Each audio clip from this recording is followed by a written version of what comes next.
The November 2020 election cycle was compromised. The Biden FBI did have undercover agents and confidential informants embedded within the rally crowds on J4, J5, and J6. And the Biden FBI did conspire to entrap MAGA Americans prior to J6 and then successfully entrapped several hundred. This may look like a heated exchange in a contentious hearing, but it's actually a stress test of institutional credibility. What's really being tested here is whether federal power can operate with neutrality when political pressure is at its peak. This raises broader questions about oversight, civil liberties, and how accountability functions when agencies police themselves. In this video, we'll break down what this confrontation reveals about the balance between authority and restraint, and why unresolved doubts continue to erode confidence in democratic systems. Thank you, Mr. Chairman. Mr. Speciale, you can take great honor to know that Mr. Moskowitz would have treated you with much more kindness had you been an illegal appearing before this committee. That's a lie, but Mr. okay. Mr. Romano, have you been deposed by this committee, sir? No, not by this committee. Would you be willing to participate in a deposition by this committee? Absolutely. That's going to happen. Mr. Chairman, the COVID-era government oppression was very real and impacted American citizens. Our freedom to travel the land was greatly restricted. Our freedom to congregate, our freedom to worship, our freedom to speak. The government oppression that America suffered in the COVID era leading up to the November election cycle of 2020 was unprecedented. The Biden FBI did penetrate legitimate First Amendment communications and groups of American patriots who had the audacity to object to government oppression. The Biden FBI, trained to manipulate and agitate, did foment rage within these groups of American patriots. The November 2020 election cycle was compromised. The Biden FBI did have undercover agents and confidential informants embedded within the rally crowds on J4, J5, and J6. And the Biden FBI did conspire to entrap MAGA Americans prior to J6 and then successfully entrapped several hundred Americans on J6. The Biden FBI and DOJ did unrighteously persecute, arrest, and imprison entrapped Americans. The FBI Director Wray did lie to Congress repeatedly about all of this abhorrent government oppression against the American people. President Trump did rightfully pardon the Americans who fell prey to the Biden FBI and DOJ. And within months of his inauguration, the Trump FBI did identify and arrest the J6 pipe bomber suspect using only the evidence that had been in the possession of the Biden FBI since 2021. Mr. Chairman, I ask unanimous consent to present for the record a letter dated January 11, 2021, to the Administrator of TSA, signed by Benny Thompson, then Chairman of Homeland Security Committee, and John Katko, the Ranking Member of Homeland Security Committee, a renowned moderate New York-leaning liberal Republican, now gone from Congress, identifying Trump supporters as insurrectionists and suggesting efforts by the TSA to disrupt the travel of white supremacists and other domestic terrorists, to quickly deny air carrier services to individuals identified as members of those groups, and to encourage efforts to identify and add to watch lists the perpetrators and members of American organizations that had the audacity to challenge the narrative that was presented under the COVID era and the oppression that the American people suffered.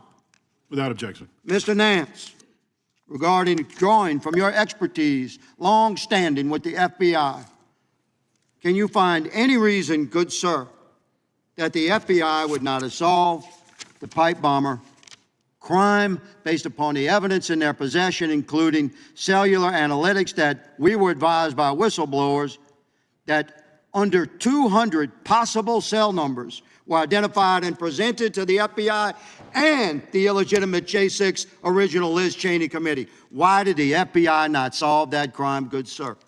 Well, I think the rapidity of the Patel administration or directorship in solving this case demonstrates exactly why the Wray FBI failed to do so.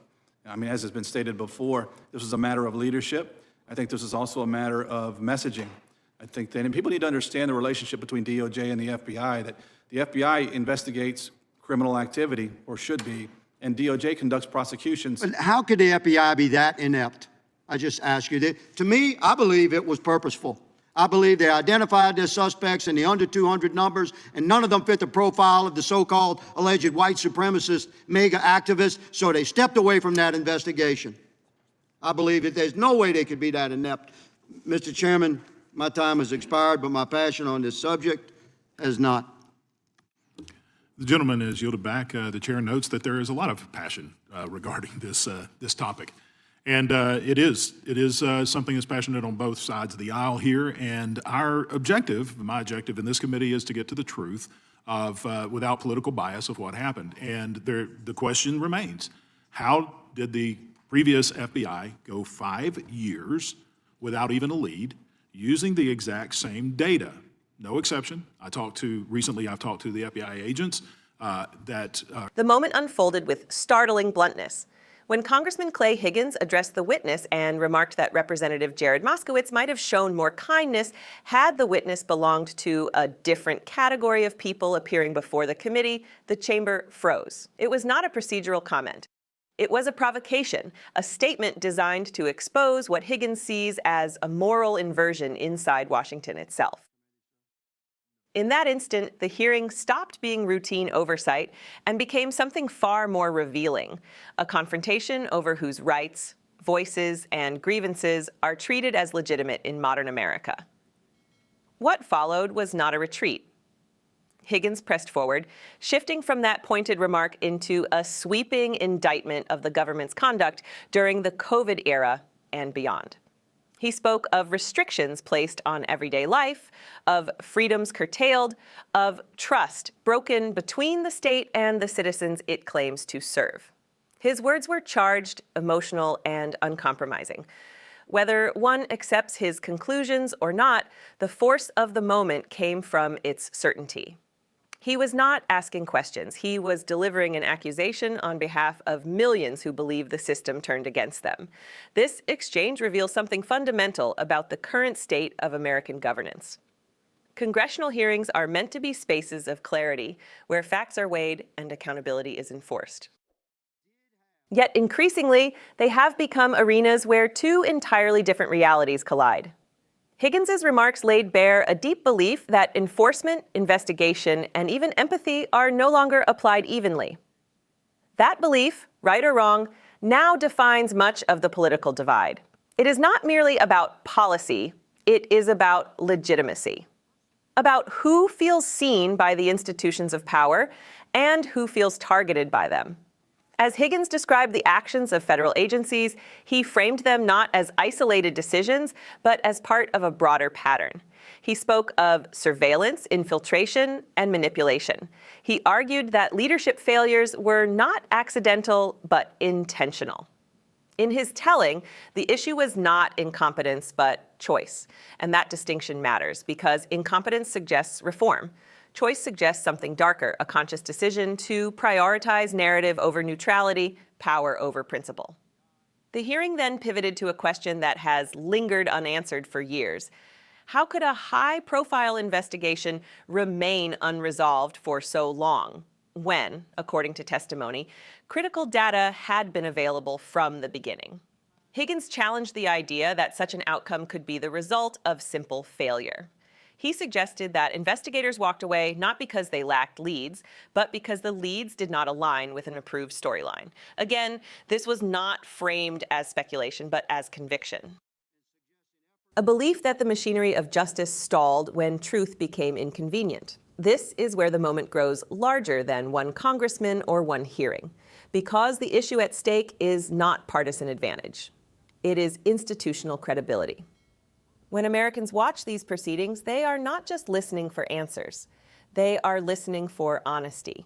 They want to know whether the agencies entrusted with immense power are guided by evidence or ideology, whether leaders tell Congress the full truth or a carefully managed version of it.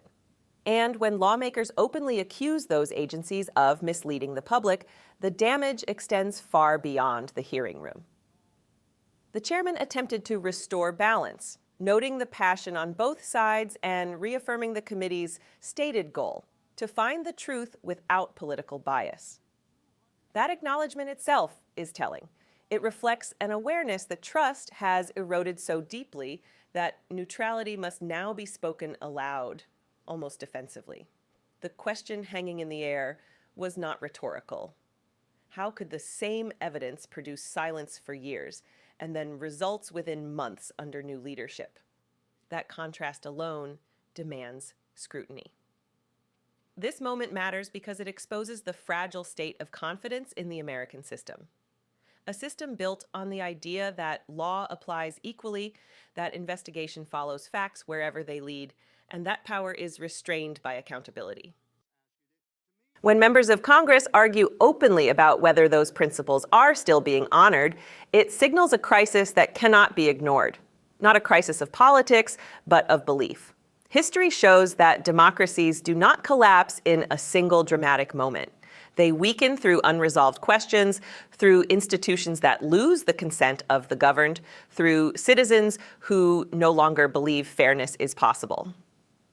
Hearings like this are not just performances for cameras, they are stress tests, and what they reveal should concern anyone who values transparency, due process, and equal treatment under the law. This was not a quiet exchange. It was raw, unfiltered, and deeply symbolic. It showed a Congress struggling to reclaim its role as a check on power, even as that power resists scrutiny.